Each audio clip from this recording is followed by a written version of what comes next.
pero quien tiene mucha experiencia en el sector interior y sobre todo por este peligro, este temor de que estos delincuentes fugados, estas bandas criminales, puedan ingresar al Perú y puedan comenzar también a delinquir y a expandirse en territorio nacional. Las acciones que ya anunció el gobierno, si son suficientes o no. Y si me permite, señor Rospigliosi, antes de ir al detalle, quiero invitarlo a ver este testimonio de periodistas que el día de hoy fueron secuestrados en el medio de comunicación TC Ecuador.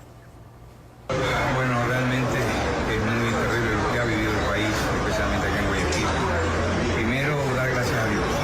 Estamos vivos, porque fue un ataque realmente sumamente violento, y dar gracias a la ciudadanía que estaba muy atenta para con nosotros, y especialmente el abrazo y las gracias de verdad a la policía, que hizo un excelente trabajo con sus unidades de inteligencia, sus unidades tácticas, y que lograron dominar la situación por lo que estábamos viviendo. En todo caso, ha sido un excelente trabajo que nos demuestra que tenemos una excelente policía, pero a los hechos realmente asustados. Estábamos en vivo justamente, yo estaba en vivo con Vanessa Fileya, mi compañera Vanessa y yo, dando las noticias después del noticiero, cuando a las 2 de la tarde con 10 minutos o algo así, escuchamos que había pensamos que era una pelea que había afuera en el estudio, en los pasillos, pero no fue así. Por interno nos dice el productor y el director de cámara: por favor, tomen cuidado que se nos están metiendo, nos están robando, nos están asaltando, y se escuchaba la voz. Ante eso, las puertas del estudio del noticiero son unas puertas muy anchas, blindadas prácticamente, y trataban de meterse a la fuerza porque querían ingresar al estudio para que nosotros digamos lo que ellos querían. Me imagino sus consignas y todo eso, pero gracias a Dios aguantamos un poco hasta que nuestros compañeros puedan.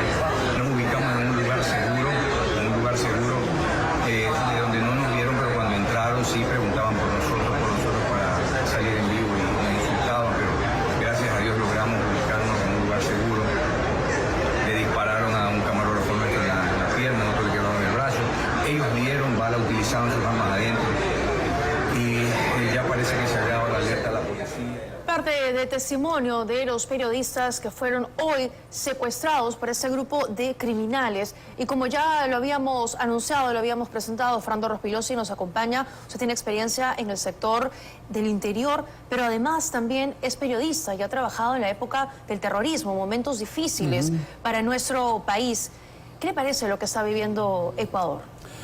Buenas noches, Tatiana. Creo que deberíamos mirarnos en el espejo de Ecuador, ¿no?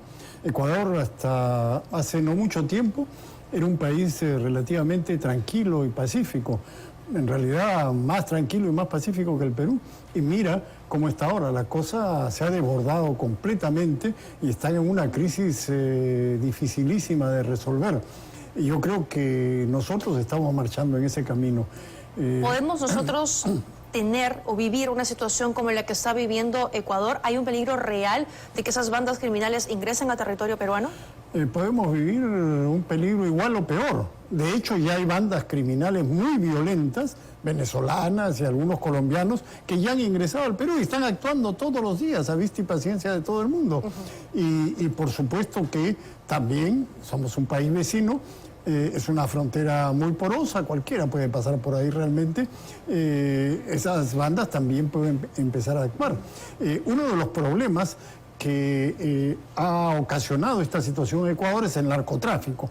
Y Ecuador no produce prácticamente droga.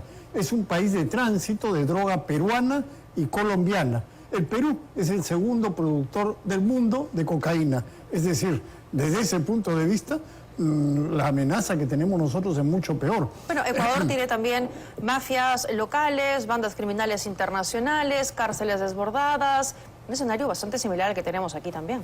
Así es, claro que sí. Y como digo, el narcotráfico es un elemento fundamental en la violencia y en la corrupción de las autoridades.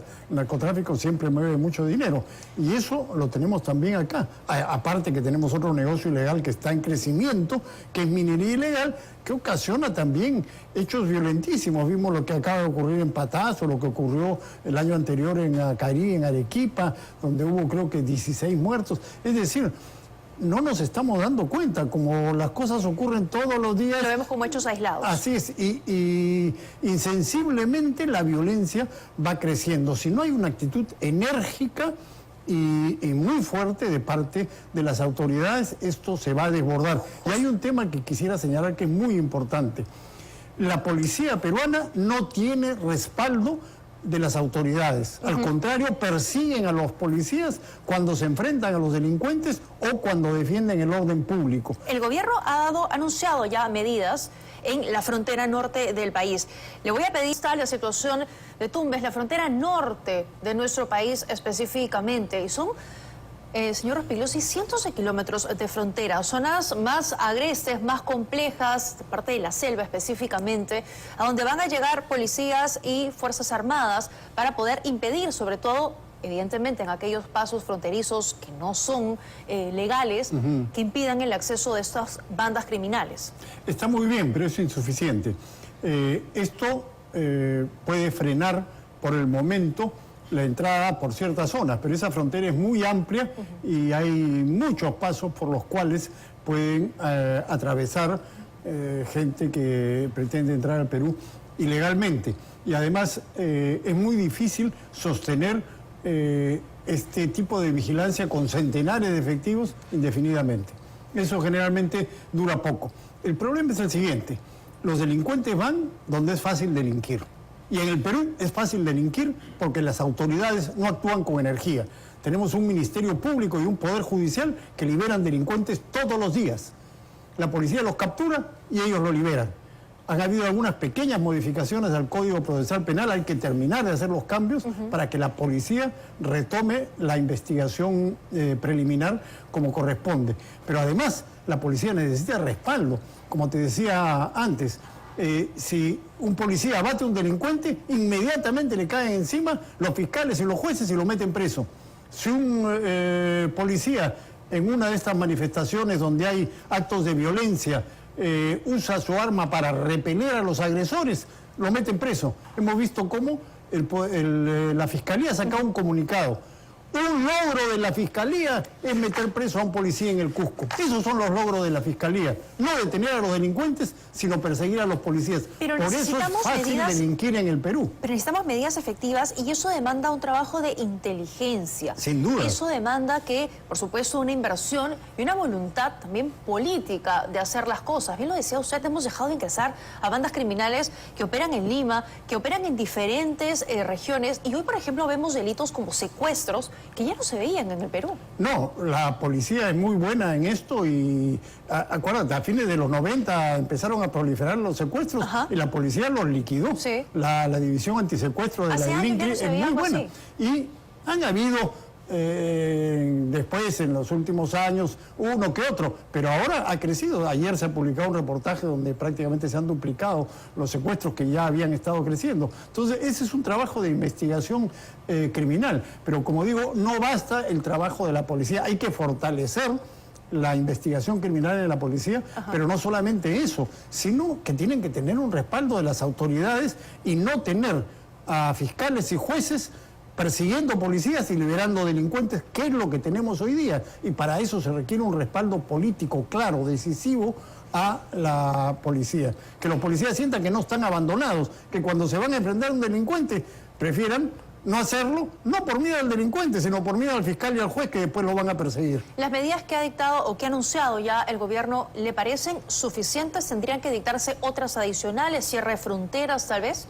No, como digo, está bien que hayan tomado estas medidas en la frontera, pero como digo, eso es insuficiente. Si los delincuentes ven que en general en el país es fácil delinquir, pues van a lograr entrar de cualquier manera.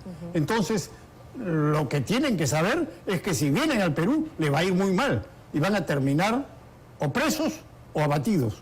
Eso es lo que tienen que saber los delincuentes, pero para eso se requiere una política enérgica del gobierno. Y ojalá que la sociedad entera, y no solo el gobierno, tomen conciencia del peligro en que estamos. Miremos Ecuador, mañana podemos estar así o peor. Pero eso también habla de la corrupción, no solo a nivel a nivel institucional, por supuesto, también algo que ocurre en Ecuador y que se replica también en nuestro país. Eso me lleva a recordar lo que se venía comentando durante el día en televisión ecuatoriana, y es que algunas armas que estarían portando estos delincuentes que hemos visto en medios de comunicación provendrían o tendrían relación con el Perú.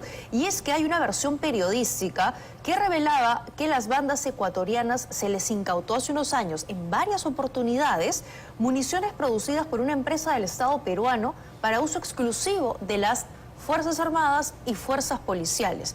¿Tiene usted información al respecto? Sí, claro. Bueno, no solamente eso, granadas también, que según la información, vamos a ver si se confirma, son del ejército peruano, que tienen el sello del ejército. Eso es lo que han dicho las noticias. Lamentablemente hay un tráfico de armas y municiones hacia Ecuador. Ahí hay una responsabilidad tanto de las fuerzas del orden, que han permitido que se sustraigan armas y municiones de sus depósitos o que sean vendidas, y también de la SUCAMEC, que ha estado otorgando indebidamente licencias a personas que no tenían capacidad para adquirir 20, 30, 40 armas, y sin embargo la SUCAMEC le daba licencias. Y después dice la SUCAMEC, no, yo no tengo nada que ver, es culpa de la ley. No, señores, es culpa de la SUCAMEC, que ha estado otorgando indebidamente licencias para que esas armas se desvíen. Pero muchas eso es veces corrupción. Es corrupción. Y hoy día y eso se desvíe a la delincuencia. Hoy día se le preguntó al titular, al jefe de gabinete, por esta situación, por esta información que venía comentando prensa ecuatoriana, y simplemente se dio la vuelta y se retiró. Ningún mensaje, ninguna aclaración respecto al tema, que es bastante serio. Es un problema porque, como decía antes, los negocios ilegales, el narcotráfico, la minería ilegal, producen muchísimo dinero. Y lo primero que hacen es corromper a las instituciones encargadas de perseguirlos, como ha ocurrido en Ecuador. Entonces, parte de la lucha contra la delincuencia es también la lucha contra la corrupción en las instituciones del Estado. Hasta ahora no vemos ninguna política firme y decidida del gobierno en ese sentido. Eso también es parte de la lucha contra la delincuencia. Muy bien, señor Rospigliosi, gracias por habernos acompañado esta noche. Gracias, Tati.